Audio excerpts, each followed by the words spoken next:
अडानी मतलब मोदी। बल्कि मैं आपको बताऊं, एक बार गौतम अडानी हमारे चेंबर में आए थे हमको एक्सप्लेन करने कि भाई ऐसा है वैसा है। जाते जाते हमसे ये बात कह गए कि चुनाव भी एक तरह से। लेकिन फिर भी हमने देखा है कि सेठों का मामला जब सुप्रीम कोर्ट में जाता है, धन्ना सेठ हैं, उनका केस तब तक लोग सड़कों पर नहीं दिखेंगे तब तक हालात नहीं बदलने वाले। वो लोग तो बस अब दंगाई करना चाहते हैं मुसलमानों के खिलाफ। तो आपको क्या लगता है कि ऐसा क्यों नहीं हो रहा है? लोग ज़्यादा डरे हुए हैं? देखिए, कुछ तो ये हुआ है कि मुझे तो लगता है कि देखिए इतने सारे केसेस में झूठे केस बनाकर लोगों को अरेस्ट कर लिया जाता है। ये जो कोलिजियम सिस्टम है या लोअर जुडिशरी का भी जो सिस्टम है रिक्रूटमेंट का, उसमें ये लोग तो इन्होंने तो पूरे हमारे लोकतंत्र को बिल्कुल बर्बाद कर दिया है। सरकार ने तो बड़ा दिखाने की कोशिश करी कि देखिए नहीं, हमने इनके यहाँ तो करप्शन और बढ़ गया है। और करप्शन तो छोड़िए, अब तो कि अगर सरकार के हाथ में इलेक्शन कमिश्नर्स का अपॉइंटमेंट होगा तब तो जुडिशरी के पास वो ताकत है कि तमाम समस्याओं को वो दूर कर सकती है, जो बीमारी लगे उसका इलाज कर सकती है। हाँ देखिए, बिल्कुल गुंडागर्दी, सड़क पर लिंच मॉब्स, गाली गलौच। जुल्म के साये में मुंह खोलेगा कौन? लोकतंत्र का वजन आखिर तौलेगा कौन? अगर हम भी चुप रहे तो फिर बोलेगा कौन? इन्हीं बातों को अपने दिल में संजोए हुए आप देखते होंगे कि अक्सर सुप्रीम कोर्ट में जो सबसे प्रख्यात आवाज़ें हैं, उनमें से एक जो आवाज़ है श्री प्रशांत भूषण जी का, आज हम उनके साथ हैं, उनके दरबार में हैं और उनसे इन्हीं मुद्दों पर बात करने आए हैं कि जिस जुडिशरी के बारे में कहा जाता है कि वो लोकतंत्र की तमाम बीमारियों का इलाज कर सकती है, यानी जुडिशरी वो डॉक्टर है जो पूरे लोकतंत्र की सेहत की देखभाल कर सकती है। अगर वहीं पर कोई बीमारी लग जाए, यानी डॉक्टर ही बीमार हो जाए, तो क्या किया जाए? सर, सबसे पहले तो बहुत बहुत धन्यवाद, आपने लोकहित इंडिया के सब्सक्राइबर्स के लिए, दर्शकों के लिए अपना बहुमूल्य समय दिया। तो शुरुआत सर यहीं से करते हैं कि आपका लगभग 43 सालों का अनुभव है जुडिशरी को, उससे पहले भी आप देखते आए हैं और 43 सालों से आप एक्टिव हैं। आपने बहुत सारे दौर देखे और अमृतकाल को भी देख रहे हैं, तो क्या बदलाव आया है? नहीं, मेन बदलाव तो खैर ये आया है कि बदलाव तो कई आए हैं, लेकिन मेन बदलाव ये आया है कि न्यायपालिका की जो स्वतंत्रता होनी चाहिए थी और जो पहले होती थी, वो अब करीब करीब ख़त्म होती जा रही है। ख़त्म होती जा रही है? हाँ, करीब करीब ख़त्म होती जा रही है, बहुत कम रह गई है। और ये पिछले कई साल के दौर में हुआ है, खासकर मोदी काल में, पिछले 11-12 सालों में ये प्रक्रिया बहुत तेज़ी से बढ़ी है। और इसके कई कारण हैं। एक कारण तो ये है कि जब कोई बहुत स्ट्रॉन्ग फांसीवादी सरकार आती है, जैसे कि इमरजेंसी के दौर में हुआ था, तो ईमानदार जजेस भी जो बहुत हौसले वाले नहीं होते वो डर जाते हैं।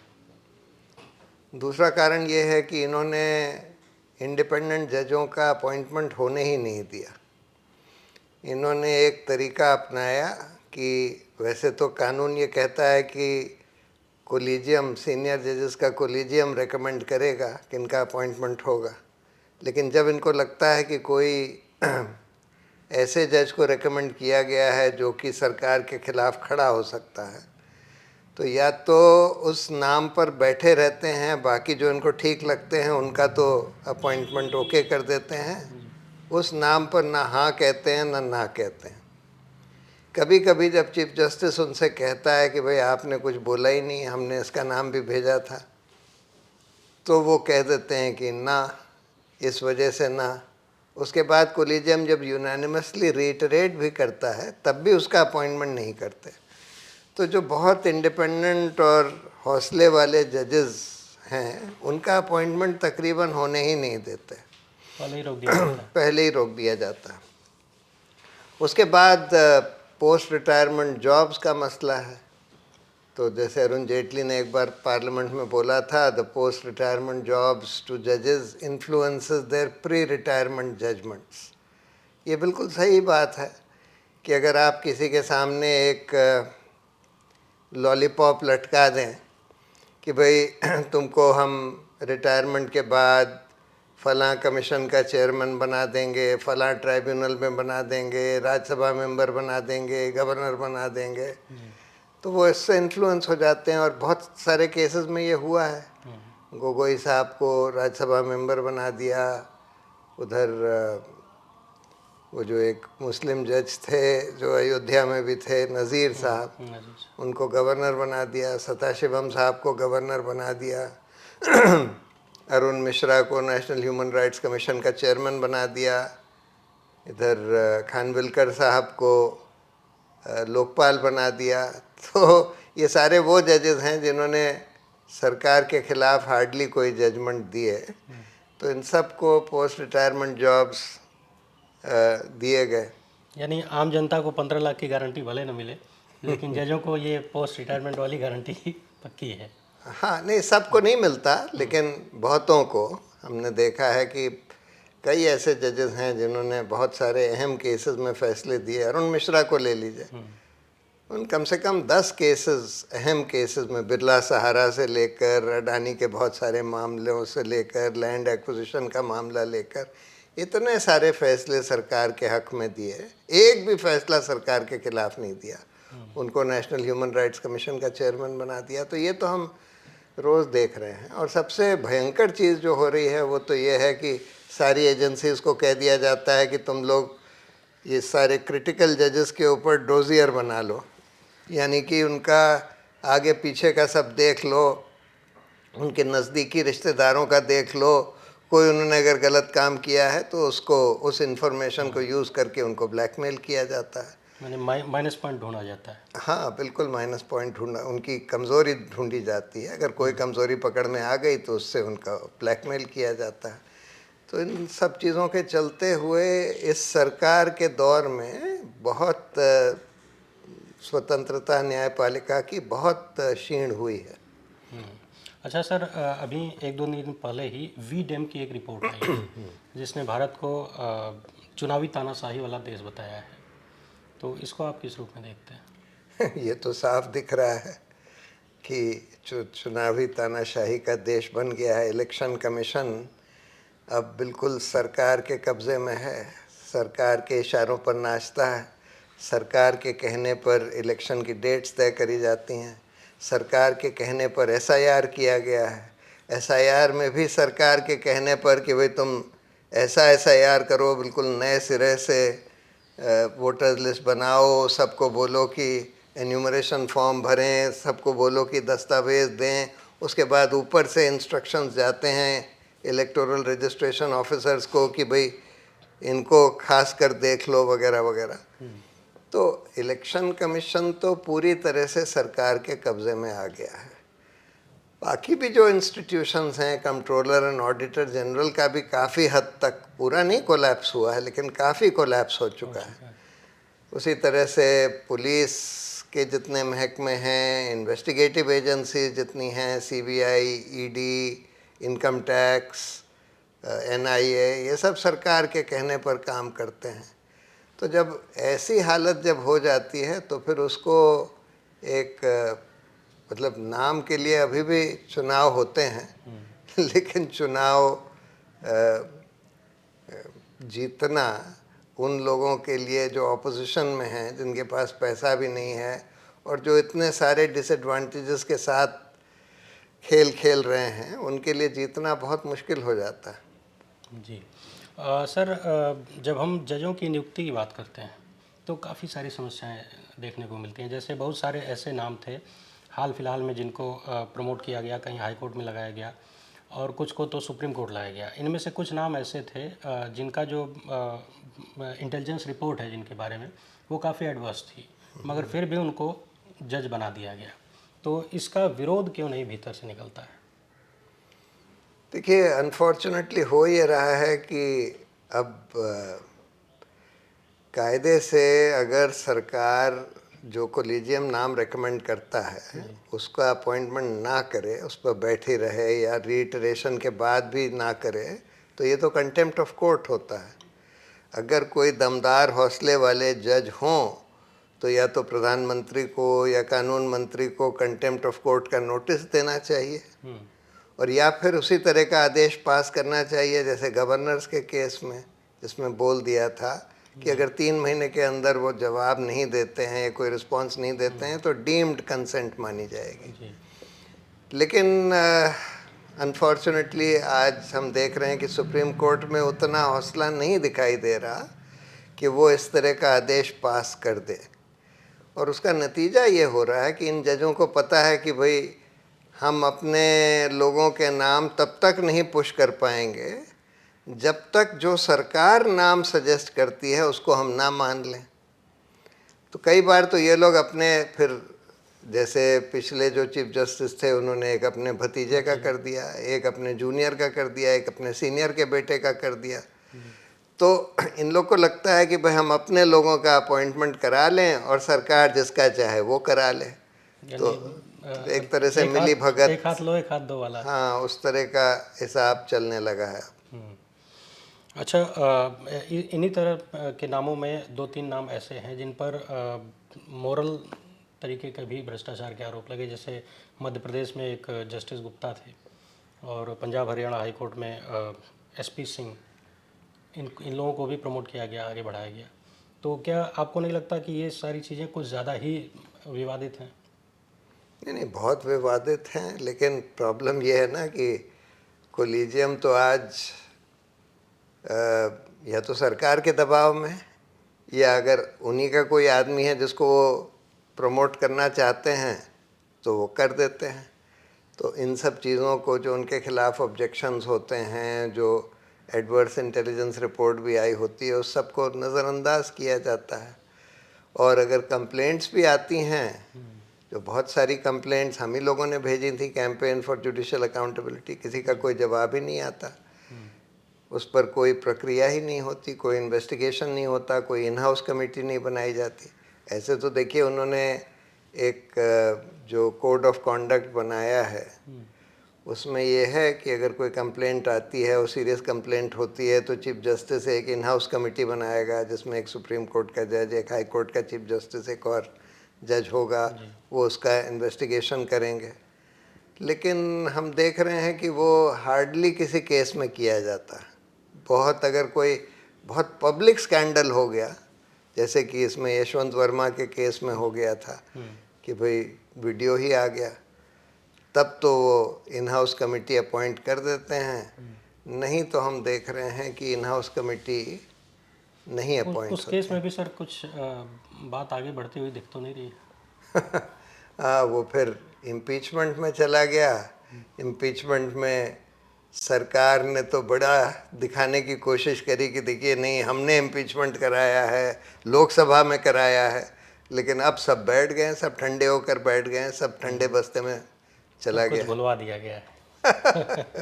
अच्छा, हाल ही में सर एक मामला हुआ, पटना हाई कोर्ट से जस्टिस पंचोली को सुप्रीम कोर्ट लाया गया 56 सीनियर जजों को बाईपास करके। मैंने कई बार ये पूछा कि जिनका सीधे सीधे हक मारा जा रहा है, क्या उनके भीतर भी इतनी हिम्मत नहीं बची है कि वो अपने हक के लिए आवाज़ उठा सकें? वो सामान्य लोग तो है नहीं, वो हाई कोर्ट के जजेस हैं। हाँ, अनफॉर्चुनेटली कई जजों को तो लगता है कि भाई ये थोड़ा हमारी डिग्निटी के खिलाफ है अपने हक के लिए आवाज़ उठाना। कुछ लोगों को डर लगता है कि अगर आवाज़ उठाएंगे तो फिर आगे भी नहीं, हम आगे हमारा प्रमोशन नहीं हो पाएगा, हो सकता है हमारा कोई ख़राब जगह ट्रांसफ़र ही कर दिया जाए, वो भी डर होता है लोगों में, तो इस वजह से नहीं उठाते। हाल फिलहाल में सर एक चर्चा ये चल पड़ी है, पिछले दिनों एक डिस्ट्रिक्ट जज जो कि रिटायर हो चुके हैं, उन्होंने मुझे बताया कि ये जो पेंशन वाला मामला है, यानी जो नई पेंशन दी जाती है, उसके तहत उनको इस बार 19,524 रुपये पेंशन मिली है। तो उनका ये कहना था कि चूँकि अभी जो 2004 के बाद जज लगे हैं उनको पेंशन मिलनी नहीं है, पुरानी पेंशन मिलनी नहीं है, तो एक तो उनको ये भविष्य में कोई सिक्योरिटी नहीं है कि हमको इतनी पेंशन मिलेगी, हमारा खर्चा चल जाएगा। दूसरा ये कि उनको ये डर भी नहीं है कि हम भ्रष्टाचार करेंगे तो पेंशन रुक जाएगी। नहीं, पेंशन तो आई थिंक जजों की बंद नहीं करी है। नहीं, बंद नहीं है सर, लेकिन वो बाज़ार पर आधारित है, नई पेंशन है। नई पेंशन तो बहुत होती है, मतलब अभी तो जो हाई कोर्ट सुप्रीम कोर्ट के जजेस रिटायर होते हैं उनको खूब अच्छी हाई पेंशन कोर्ट और मिलती है। सुप्रीम कोर्ट तो सर अलग है, उनके लिए अलग व्यवस्था है। हाँ। लेकिन जो डिस्ट्रिक्ट कोर्ट के जज हैं, जो सिविल जज हैं, उनके लिए समस्या बहुत बड़ी है। अच्छा, मुझे नहीं पता उन्होंने एग्जैक्टली बताया क्या कि हो रहा है। 19,524 रुपये मुझे इस महीने मिले हैं। हाँ, ये तो बहुत कम पेंशन है, इससे ज़्यादा तो क्लर्क की भी पेंशन होती है, सरकारी और क्लर्क जो होते हैं। उसमें उन्होंने जो सबसे बड़ी बात कही कि जो अभी जो जज हैं 2004 के बाद जो लगे हैं, वो खुलकर भ्रष्टाचार कर रहे हैं। इसलिए क्योंकि उनको न डर है न लालच है। क्योंकि डर नहीं है कि पेंशन चली जाएगी, पकड़े जाएंगे तो, और लालच नहीं है कि भविष्य में कुछ मिलेगा। हो सकता है। इस पर नहीं, पेंशन तो होनी चाहिए जजों की, जैसे सारे ऑफिसर्स की, सरकारी ऑफिसर्स की होती है, जजों की तो बिल्कुल होनी चाहिए। जी और नॉर्मली तो जो लास्ट पे ड्रॉन है उसकी आधी पेंशन होती है लोगों की, जी वही पेंशन जजों की भी होनी चाहिए। हमको पता नहीं है कि क्यों लोगों को इतनी कम मिल रही है। जी थोड़ा सा हम सेठों की भी बात कर लें। हालांकि सेठों पर बात करना बड़ा रिस्की हो चुका है, लेकिन फिर भी हमने देखा है कि सेठों का मामला जब सुप्रीम कोर्ट में जाता है तो एक अजीब सी गति आ जाती है। अभी हाल फिलहाल में एक सेठ के बेटे का मामला था, तो 20-22 दिन के भीतर कमेटी बनती है, सब कुछ हो जाता है। तो इसे आप कैसे देखते हैं? हाँ, unfortunately supreme court, high court, सब ये जो बड़े बड़े पैसे वाले लोग हैं, बहुत इन्फ्लुएंशियल लोग हैं, पॉलिटिकली इन्फ्लुएंशियल हों, फाइनेंशियली इन्फ्लुएंशियल हों, किसी ना किसी तरह से ज़्यादातर जजेस उनके इन्फ्लुएंस में आ जाते हैं। अब इन्फ्लुएंस कई तरह का होता है, वो लोग बड़े बड़े वकील कर लेते हैं, वो बड़े बड़े वकील जो हैं उनका अपना इन्फ्लुएंस होता है कोर्ट में। इन्फ्लुएंस बाहरी भी हो सकता है कि भाई वो पॉलिटिकल इन्फ्लुएंस यूज़ करें, या कई बार तो हम ये भी देखते हैं ना कि जैसे अडानी के मामले जब आते हैं, अडानी के मामलों में तो सब जजेस को पता है कि भाई अडानी है तो इसके मतलब मोदी है, अडानी मतलब मोदी, ये मोदी का केस है।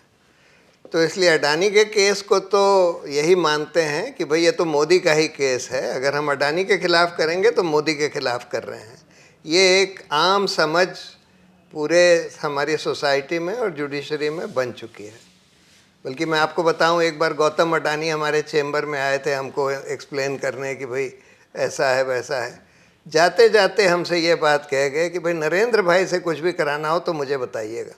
अच्छा। हाँ, यानी मोदी है, अडानी है तो मोदी है, ये एक आम भावना हो गई है। जी, तो ये कितना डेंजर है भारतीय लोकतंत्र के लिए? बहुत बड़ा डेंजर है।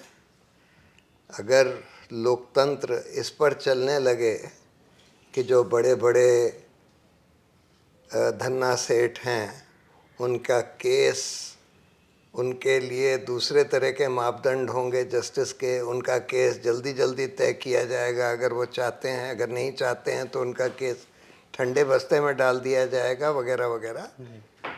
तो ये तो लोकतंत्र के लिए, समाज के लिए बहुत खतरनाक चीज़ है। इसके मतलब असल लोकतंत्र नहीं चल रहा, इसके मतलब वही कि यहाँ पर जो बड़े बड़े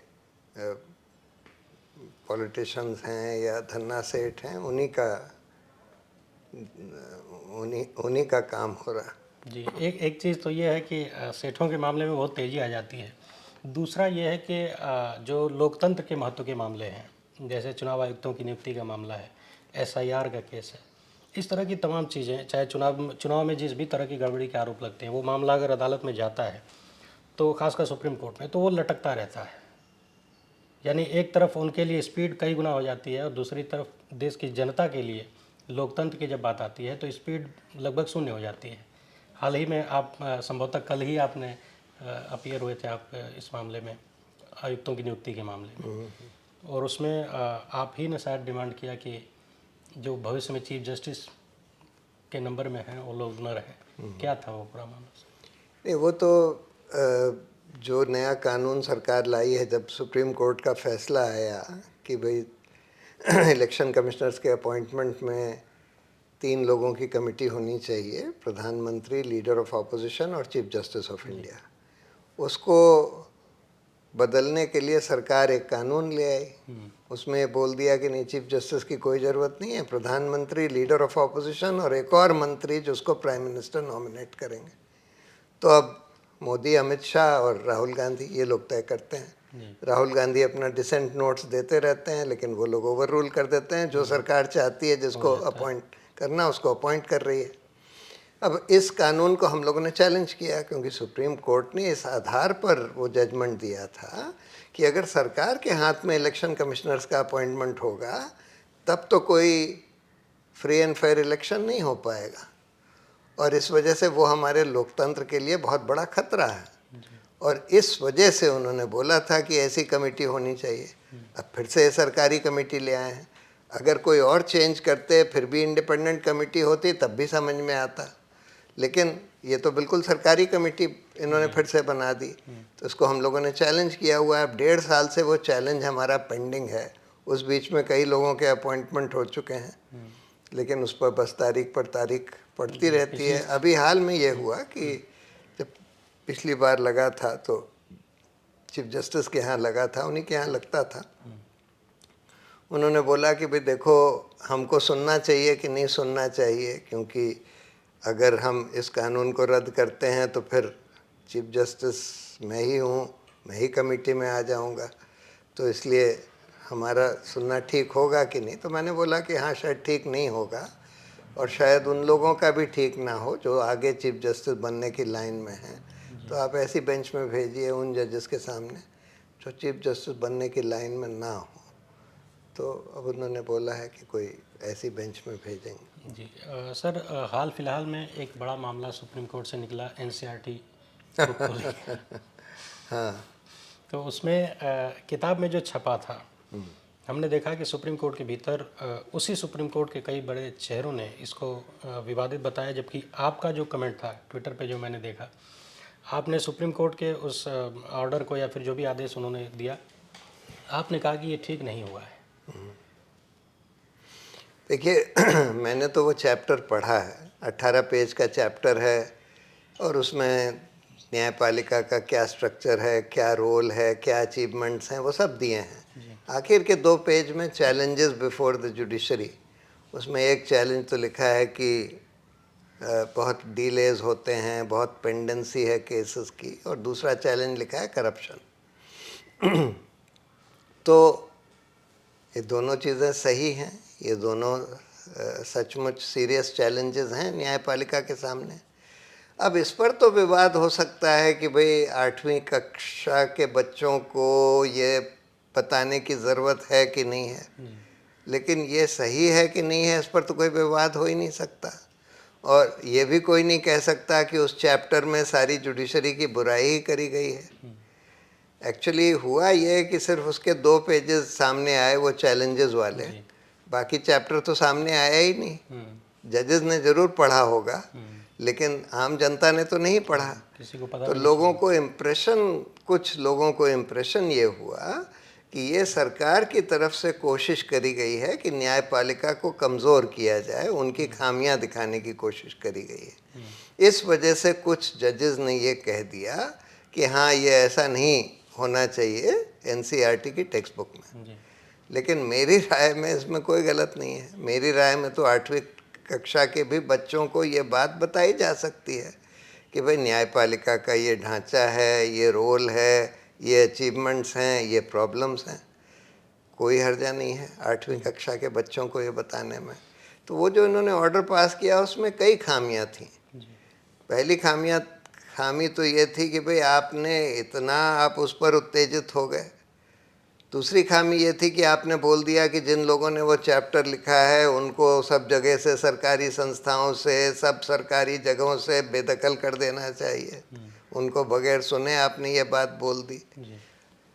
तीसरी बात, आपने ये बोल दिया कि कुछ लोग सोशल मीडिया पे मिसचिफ कर रहे हैं, उनका नाम सरकार हमको बताए, पुलिस इसकी छानबीन करके हमको बताए। ये क्या बात हुई? ये तो बिल्कुल गलत ऑर्डर था मेरी राय में। ये जो सर तीसरा पॉइंट बताया आपने, इसको थोड़ा सा एक्सप्लेन करें। उन्होंने ये बोल दिया कि कुछ लोग जो हैं सोशल मीडिया पर मिसचिफ कर रहे हैं, चीफ जस्टिस के खिलाफ बोलते हैं, उनके खिलाफ लिखते हैं, और उनको सबक सिखाना ज़रूरी है वगैरह वगैरह। मतलब ये तो देखिए, इससे तो न्यायपालिका की गरिमा और गिरेगी। अगर जनता को ये दिखेगा कि आप करप्शन, जुडिशरी में करप्शन है, ये सबको पता है, सब लोग झेलते हैं, सबको पता है।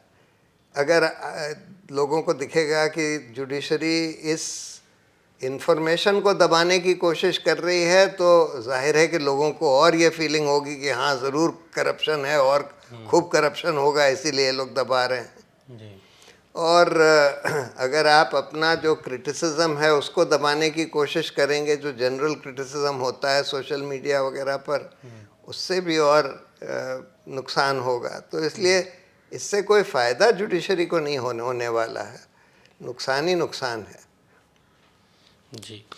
सर, एक चीज़ और है, चूँकि मैं सोशल मीडिया पर मेरा जो चैनल है उस पर अक्सर मैं जुडिशरी से संबंधित चीज़ें दिखाता हूँ, बोलता हूँ। हाँ, तो मैंने देखा है। जी, तो बहुत सारे लोग जो जुडिशरी से जुड़े हुए हैं, उनका हिस्सा है, वो अक्सर बताते हैं कि किस तरीके से उनको सुप्रीम कोर्ट या हाई कोर्ट के बड़े लोगों की तरफ से दबाव बनाया जाता है फ़ोन करके अलग अलग मामलों में, कि इस मामले में ऐसा फैसला होना चाहिए, इसमें ये होना चाहिए।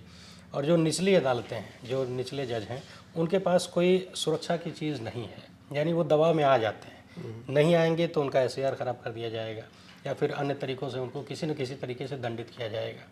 तो इसके बारे में क्या ख्याल है आपका? क्या उनको कोई सुरक्षा नहीं दी जानी चाहिए ताकि वो दबाव में ना आए? नहीं, बिल्कुल होनी चाहिए, बिल्कुल होनी चाहिए। अनफॉर्चुनेटली हो ये रहा है कि क्योंकि हाई कोर्ट का एक तरह का डिसिप्लिनरी कंट्रोल है लोअर जुडिशरी के ऊपर, तो इसलिए हाई कोर्ट के जजेस जो हैं धमका सकते हैं। अभी एक हाल में मामला हुआ कि एनक्लैट, नेशनल फॉर अपेलेट, ये कंपनी लॉ वाली, उसके एक मेंबर ने चेन्नई में ये बोला कि भाई ये केस में हमारे ऊपर एक हाईएस्ट जुडिशरी के एक मेंबर ने फ़ोन करके हमारे ऊपर दबाव डाला है, तो इसलिए हम नहीं सुनेंगे। तो ये बहुत फिर चर्चा में आया, तो उस जज ने तो अपना पल्ला झाड़ लिया उस केस से, और ठीक ही झाड़ लिया जी। और उसमें उस हायर जुडिशरी, हमें लगता है कि कोई चीफ जस्टिस ही थे हाई कोर्ट के जिन्होंने ये उनके ऊपर दबाव बनाया। तो चीफ जस्टिस का एनक्लैट के मेंबर के ऊपर कोई डिसिप्लिनरी कंट्रोल नहीं होता है, लेकिन वो होता है ना कि जो हायर जुडिशरी के लोग होते हैं एक दूसरे से कनेक्शन होता है, तो वो सरकार से भी कह सकते हैं, वो सुप्रीम कोर्ट से भी कह सकते हैं, और इस तरह से उनके ऊपर एक्शन ले सकते हैं। तो इस वजह से लोग डर जाते हैं। कायदे से तो सिस्टम ऐसा होना चाहिए कि, पर वो तो ये है ना कि जिसके पास भी डिसिप्लिनरी कंट्रोल होगा, अगर वो जज से कह दे कि भाई तुम ये कर दो हमारे लिए, तो वो बेचारा, उसको लगता है कि भाई हम नहीं करेंगे तो हमारे ऊपर कोई डिसिप्लिनरी एक्शन हो जाएगा।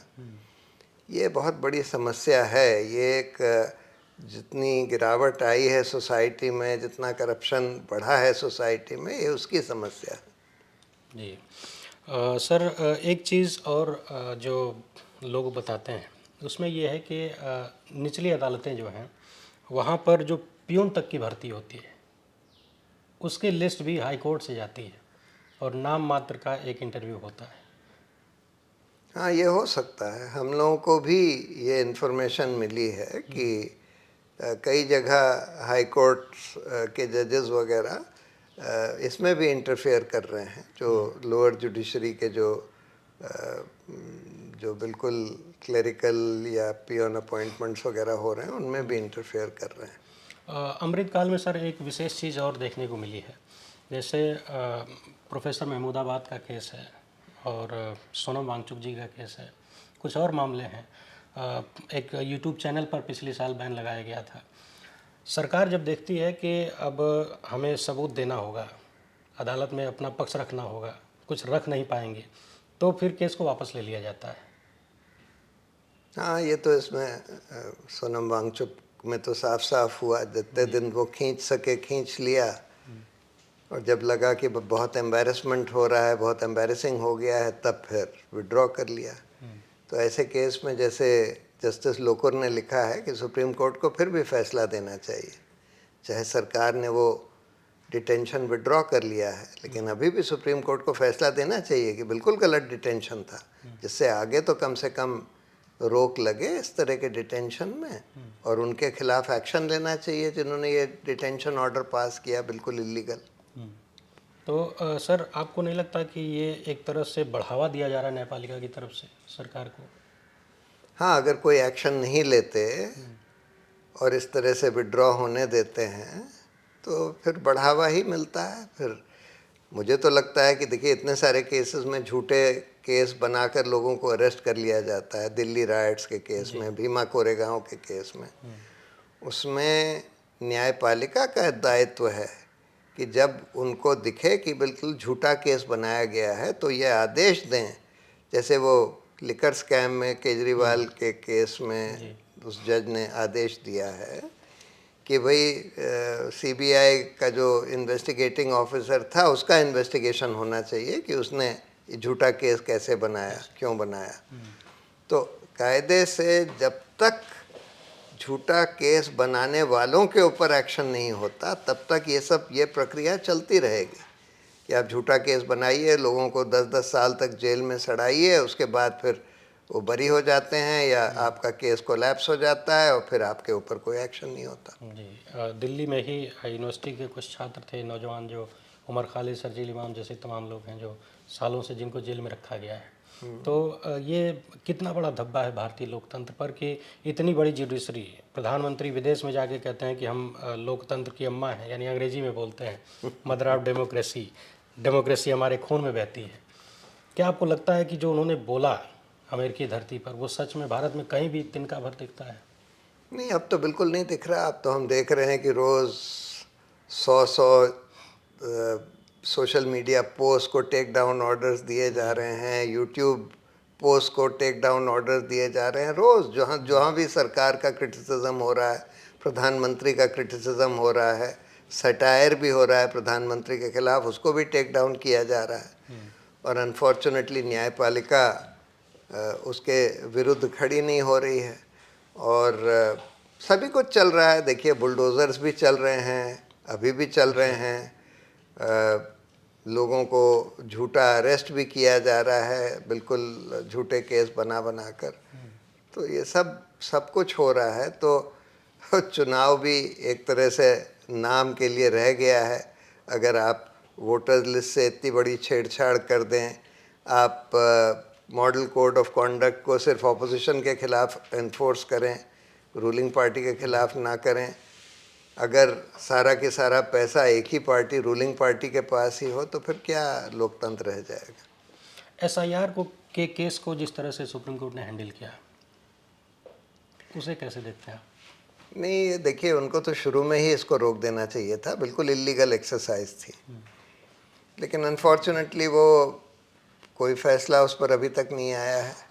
वो इंटरिम ऑर्डर्स के आधार पर ही चलता जा रहा है। वो कहते हैं कि अच्छा, अभी स्टेट में चुनाव है तो हम इस स्टेट का थोड़ा सा देख लेंगे, अब उस स्टेट में चुनाव है तो हम उस स्टेट का देख लेंगे, अब उस स्टेट में चुनाव है तो हम उसका देख लेंगे। पर देख कर क्या कर रहे हैं? देख कर तो बस जिसको कहते हैं kicking the can down the road, उस तरह से ही हो रहा है। जो उसके मूल चीज़ है उस पर कोई फैसला नहीं हो रहा। यानी लीगलिटी को चेक करने के बजाय प्रक्रिया पर फोकस किया है। हाँ।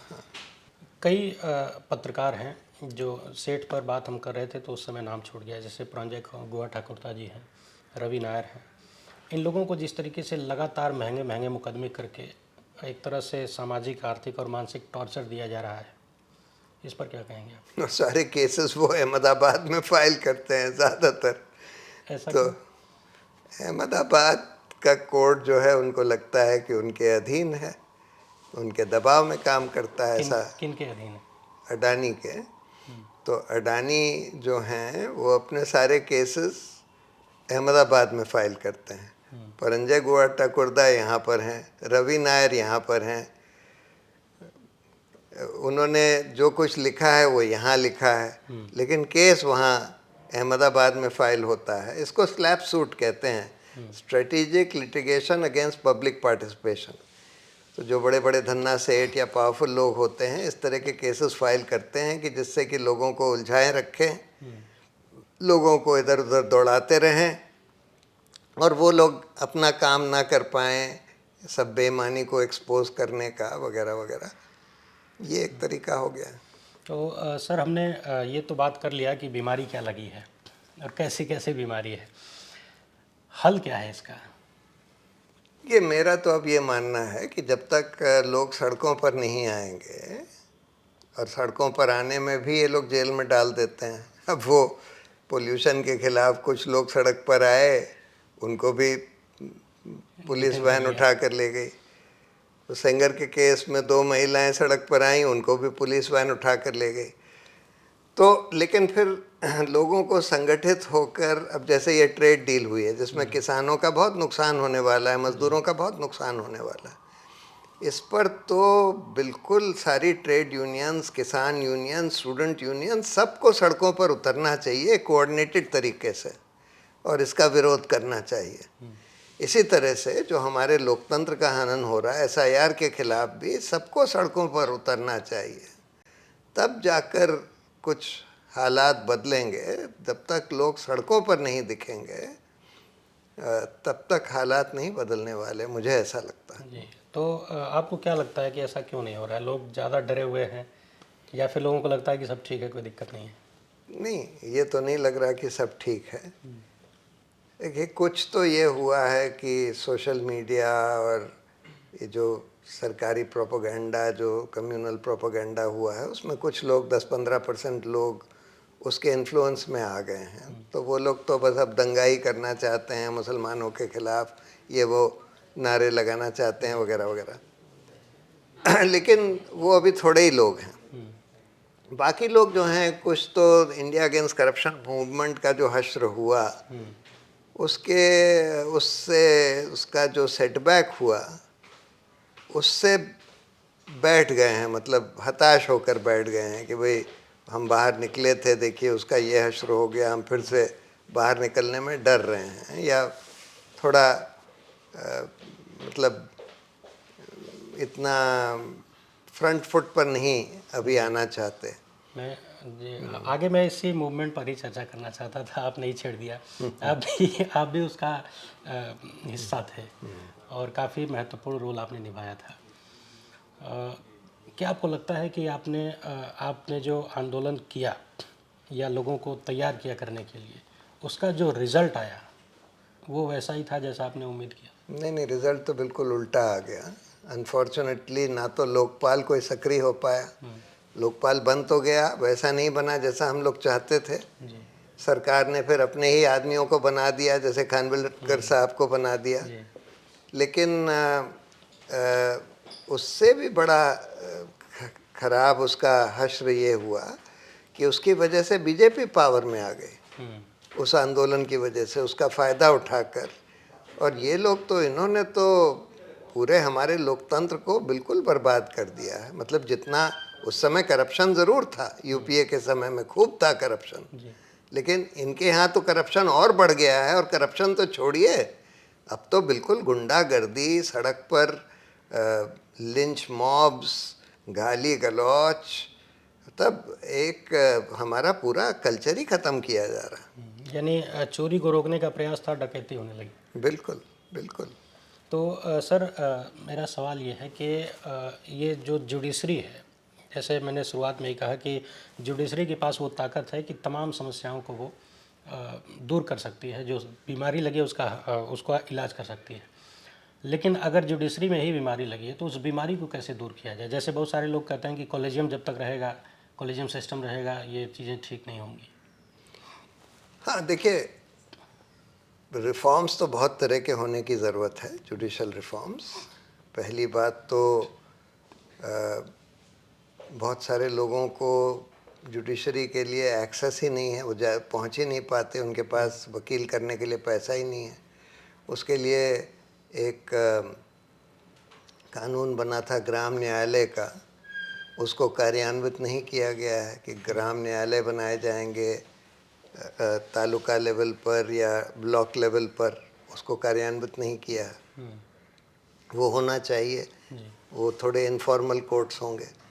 उसके अलावा जजेस की संख्या बढ़नी चाहिए, पर उससे भी ज़्यादा इम्पोर्टेंट है जजेस के चयन की प्रक्रिया बदलनी चाहिए। ये जो कोलिजियम सिस्टम है या लोअर जुडिशरी का भी जो सिस्टम है रिक्रूटमेंट का, उसमें बहुत खामियां आ गई हैं। हमको एक बहुत क्रेडिबल, बढ़िया, independent, full time judicial selection commission बनाना होगा, एक लोअर जुडिशरी के लिए और एक हायर जुडिशरी के लिए। वो फुल टाइम बॉडी होनी चाहिए, एक्स ऑफिशियो बॉडी नहीं। और उसका सिलेक्शन ऐसा होना चाहिए कि बिल्कुल वो सरकार से तो बिल्कुल स्वतंत्र हो। फिर जो भ्रष्टाचार वगैरह हो रहा है उसको डील करने के लिए ये इम्पीचमेंट वगैरह तो इम्प्रैक्टिकल है, हम लोग देख चुके हैं।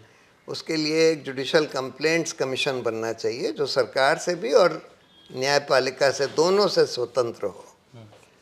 और credible, high powered judicial complaints commission बने जहां आप लोग अपनी कंप्लेंट्स भेज सकें, जिन कंप्लेंट्स को देखकर उनका ठीक से निवारण किया जा सके। अगर इन्वेस्टिगेशन या उस जज के ट्रायल की ज़रूरत हो तो किया जा सके, उसके खिलाफ जो एक्शन लेना हो वो लोग ले सकें। और वो पब्लिक हो, और वो पब्लिक हो, ट्रांसपेरेंटली हो।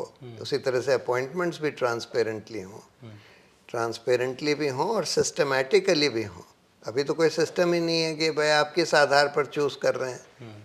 तो जो कोलिजियम का जो मन आता है बोल देते हैं, इसको ले लो उसको ले लो।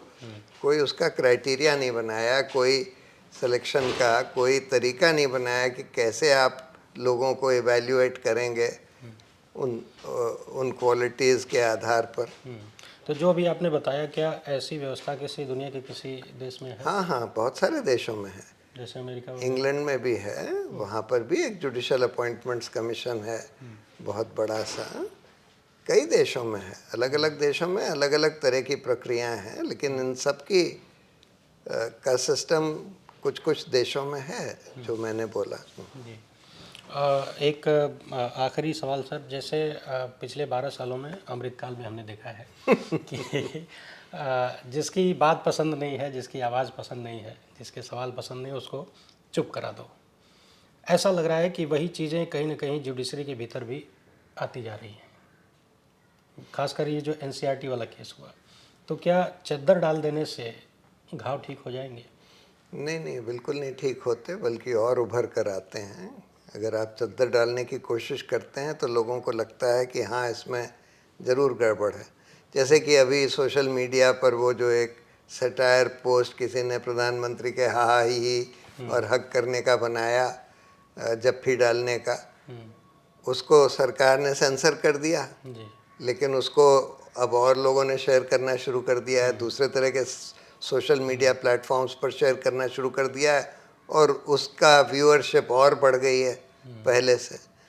तो जब भी आप ये कोशिश करते हैं, जैसे ये एनसीईआरटी में भी जो सुप्रीम कोर्ट ने किया है, इससे तो और परसेप्शन बढ़ेगा कि जुडिशरी में करप्शन है, खूब करप्शन है। जी, तो बहुत अच्छा लगा सर आपसे बात करके, बहुत सारी जानकारी मिली। उम्मीद है हमारे दर्शकों ने भी बहुत कुछ जाना समझा होगा। आगे भी हम सर से विभिन्न मुद्दों पर, न्यायपालिका से जुड़ी हुई चीज़ों पर बातचीत करते रहेंगे, क्योंकि हमारे पुरखों ने सर बड़ी मेहनत से लोकतंत्र दिया है हमको, और इसे बचा कर रखना, सजो कर रखना, मजबूत रखना हम सबकी जिम्मेदारी है। और इसमें सर जैसे जो कुछ गिने चुने लोग देश में बचे हुए हैं, उनका मार्गदर्शन लगातार हम सबको लेते रहना है, और अपने लोकतंत्र को बचाने के लिए जो भी बन पड़े वो करते रहना है। सर बहुत बहुत धन्यवाद आपका। Thank you.